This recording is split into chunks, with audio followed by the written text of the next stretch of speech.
Welcome to Daily Dose Radio, a 5-minute devotional podcast studying the Psalms verse by verse. Broadcast from the ever-beautiful Sharonville, Ohio, on the sunny side of Cincinnati. Hey, welcome back to Daily Dose Radio. This is your home for organic, artisanal, seasonal Bible study. It's all good. Come on in. The Bible Bistro's open. Sit on down. We're going to look today at Psalm 10, the second half. So this has been a 4-part series. We've started in Psalm 9, did 2 pieces of Psalm 9 today, 2 pieces in Psalm 10. So this week we'll end Psalm 10. And I wanted to take a little more time with Psalm 9 and 10 because, as you recall, as I said at the beginning of Psalm 9, we have encased in this two-parter, it's considered one long psalm because we have it as an acrostic. So Psalm 9 just flows right into Psalm 10. The Masoretes stylized it as an acrostic. Of course, it's missing some pieces, but we have that tradition. And so in Psalm 10 especially, you have this definition of the wicked man. And I kind of teased you about that coming up, and we looked at the first part of it last week. We're going to look at the last part of it this week. Today and tomorrow we'll finish out the definition of the wicked man, and then we'll conclude the psalm in verses 14 through 18, looking at not the wicked any longer, but the Lord's response. So we've had 10 of the identifying characteristics of the wicked man in Psalm 9, or the first part of Psalm 10. Today and tomorrow we're going to look at the last 4 identifying characteristics, and then in 14 through 18, how the Lord responds to that. What's the takeaway? And we have another question, not a question about the Lord's non-response, but this is a question about why is there even a wicked man among us? So we'll look at all of that coming up, and some really beautiful psalmistry here in verse 17 with prayer's promise, and so we'll look ahead to that as well. Let me read for you today verses 10 and 11 from my translation.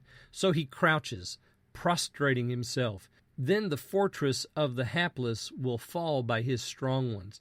He says in his heart, God has forgotten. He has hidden his face and does not see forever. That's verses 10 and 11.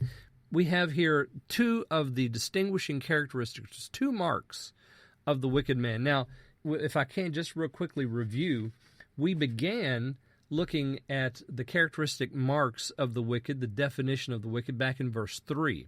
Psalm 10, verse 3, the wicked boasts over his soul's desires. So we saw how pride plays a part. And all of it was sort of based on pride until we got down, verse 8, which was the 9th characteristic, and that is that the wicked man is a killer. He kills the innocent. He's like a lion, crouching to catch the poor, dragging them away in his net. And then we come here to verse 10, and we have another one. Now this is playing on the lion theme. He crouches, prostrating himself. That is, he's down really low so that no one can see him. He's hiding. And then the fortress of the hapless will fall by his strong ones. Here is the characteristic of the wicked man. Number 11. He gathers other people to his cause. So it's just not the wicked himself, but the wicked man always runs in a pack, just like the lion. That's why we begin with this same imagery. Like a lion crouching, he's also like a lion in that he collects a pride about him, of strong ones that do the work for him, or some of the work some of the time for him. And then the 12th identifying characteristic of the wicked man is that he says in his heart, and here's the second voice that we've seen of the wicked man. This is a primary first-person accusation against him. He says, God has forgotten.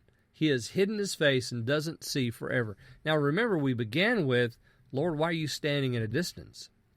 So the psalmist begins with, a question. Why is God out there in the distance? How come he doesn't come to help when he hears the cry of his folks? And now the wicked man seems to play on that same thing. He says, well, God has forgotten. He's hidden his face. He doesn't see anything, and he will never see what's happening. So again, the pride of the wicked man comes through in his words. What's in the heart is revealed by the mouth. Join me again tomorrow. We'll look at Numbers 13 and 14 on Daily Dose Radio. Thanks for listening to Daily Dose Radio. I'm David Smith. The music today has been performed by the Bluegrass Experiment. Thanks again for listening. I'll see you next time on Daily Dose Radio.